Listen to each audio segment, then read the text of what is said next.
Uh, Firstly, could I thank the Society for the invitation to be here and to acknowledge the Noongar Nation, the people of this land, acknowledge the members and the executive of the association, and pay tribute to the founders, Robert and Rosemary Bajakovic, who are saints in Western Australia for the effort that they put into the establishment of this organisation. Now, right at the beginning, I don't want you to confuse the story of Peter and the Wolf, because there are two of them. Anybody know the two?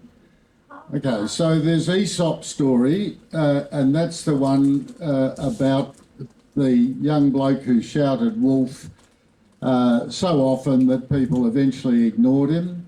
And when the wolf came, no one would help and the sheep were eaten.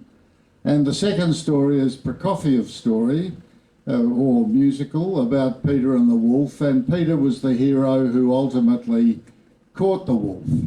Now, I'm going to make some remarks today, and I don't want you going away thinking that I'm the Aesop wolf caller. I want to be the Prokofiev wolf caller. Because what I have to say today is of real concern to me, and I think it should be of very real concern both to business, politicians and the community of Western Australia. You know effectively that the iron ore industry is based in the Pilbara, and you know the history of the Pilbara as it relates to asbestos. A quick run through of it. 1936, Lang Hancock allegedly, inverted commas, discovered Wittnoom blue asbestos and began pick and shovel mining it.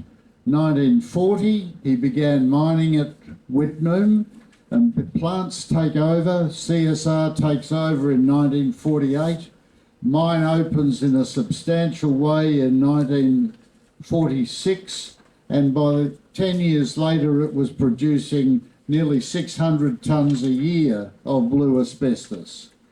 In 54, it was increased dramatically, and in 55, the federal government was asked by the state government to subsidise the Wittnoom operation because of a drop in the price of blue asbestos. In 1961, the production increased to about 500 tonnes a week of blue asbestos. And in 1963, they introduced a new way of stoping the mine to try and increase production. Now, actually, 1963 was my sliding door moment. I was a student who couldn't get a gig with the wheat bin operators as a wheat bin attendant, and it was suggested to me I could go mining. This scrawny, not very intellectual student in a mine was a bit absurd, but they said that there were two mines screaming out for people. One of them was Sons of Gawler, up near, out of Kalgoorlie, and one of them was Wittnoom. And my sliding door moment was I chose Sons of Gawler, and life for me might have been very different indeed had I not.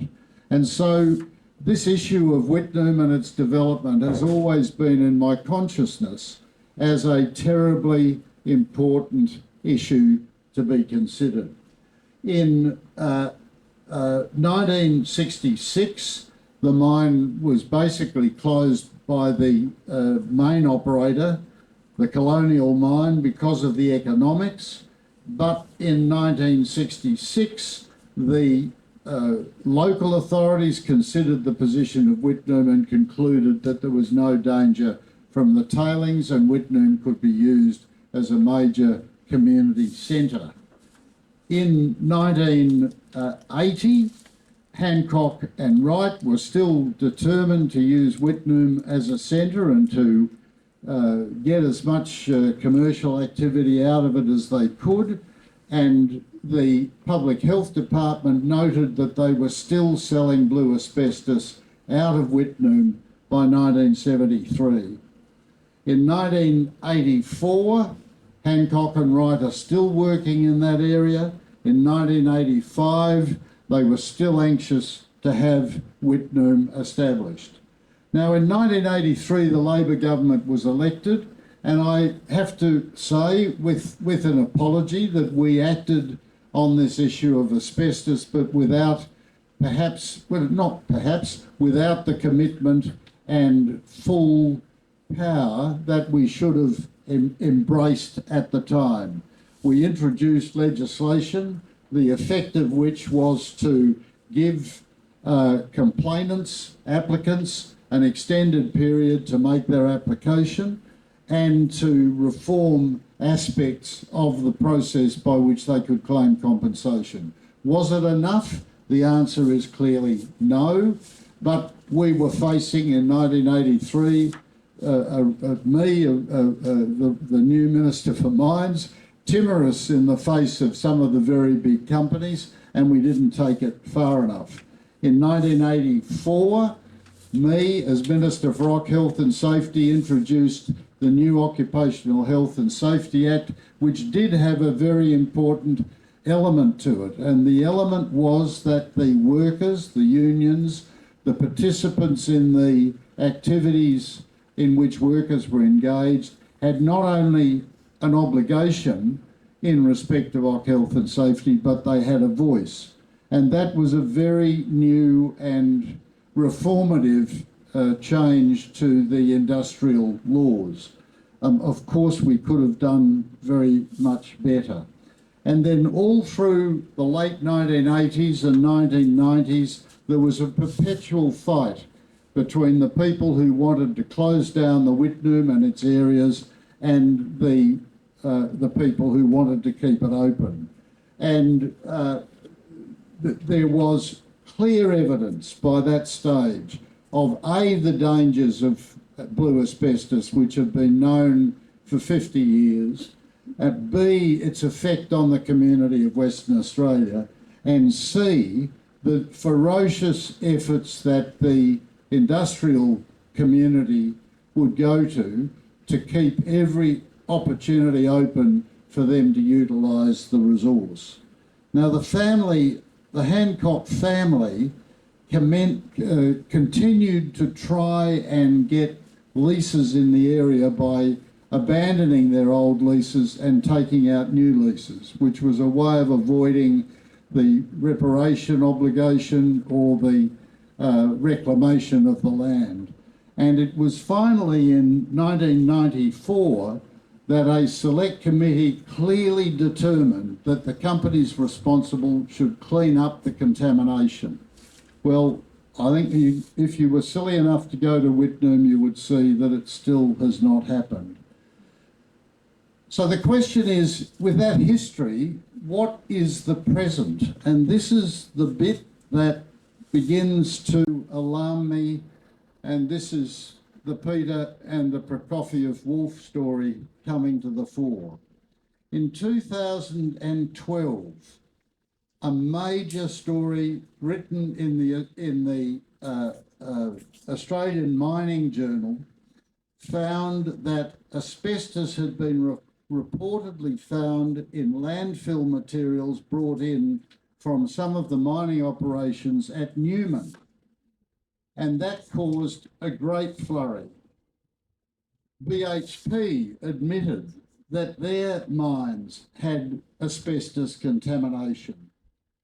And according to the CFMEU at the time, workers had been exposed while carrying out maintenance work at Port Hedland. A subsequent walkout of maritime union crews in Port Hedland on the basis of exposure was found to be correct, and the MUA and the operator of the loading of the ship agreed to the introduction of an asbestos management plan. So all of these things are ringing alarm bells about the operation in the Pilbara. And now, of course, we've got Clive Palmer making, I think this year, 440 million out of doing nothing except letting the Chinese mine the Pacific CTET mine not far from Karratha, but there is a very real concern raised by the union movement in that area about the potential for asbestos exposure in that iron ore mine. Now, there was a story written about that in January this year by Adrian Russo in the West Australian. There was no follow-up of significance from any of the employers, and certainly none from the government. And it is now clear that iron ore mining in the asbestos, in the iron ore industry, is essentially mining iron ore which is mixed with asbestos. I'm not an expert, and I simply want to say that I rang the mines department and spoke to the chief geologist and asked him whether it was true, and his answer was, it is. So there is asbestos in the iron ore. The question is, are we and the workers being protected by that mining operation? Now, I received a document from a source which came from the CITIC Pacific Mining Company, in which this paragraph appears. In order to provide context to our on-site discussions, I will provide quotes from documents that employees can view on our website that we are not exposed to the deadly blue asbestos type, but another form of non-asbestos rebecite. Now, rebecite is asbestos. Rebecite has fibres. Rebecite is not a non-asbestos product, and it is littered through the iron ore that is being mined. Now, I have great concern about this because if I'm wrong, I mean, then let's have a discussion about it and let the experts determine that I'm actually Aesop's Peter and the wolf. But if I'm not wrong, this is a really challenging moment, because it is true of the new mines that are proposed to be opened by Rio. It is true of the new mines that are proposed to be opened by BHP. And it's patently sensible, if you like, to assume that Wittenoom wasn't just a little hole of blue asbestos. And if you look at a map of the geology, you'll see that the geology right through Karijini and through the areas that are proposed to be mined are all similar to the Wittenoom geology. So I want to end, if I may, to say I'm very honoured to be here, and I have to apologise that I've got to go a bit early. I ended up with another function tonight. I'm meant to be retired, and I ended up with another function tonight, and the traffic looks hideous between here and Fremantle. So if I slip away, please excuse me. But I do want to leave you with this thought. I don't know any longer how to get these messages discussed. I don't just want a headline. No, it's not true. I'd love a headline. But I don't just want a headline. I really want a debate about it. I really want the iron ore industry to debate it.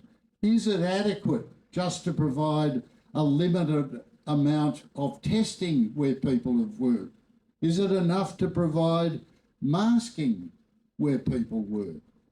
How do you determine what is sufficient? We know the risks associated with asbestos. We know the risks associated with it spreading. We know how the wind picks it up when it's in a powdery tailings type form. We know when it's carted in the train to the dock, there is a risk of exposure. So it's a debate I really want the community to have, and I hope that this organisation is a stepping stone to that debate, because you do have integrity and you do have a reputation for being correct in your anticipation of the risks associated with asbestos. So thank you very much for listening to me today, and I wish the association all the best at this, what I think is an extremely challenging time. Thank you very much.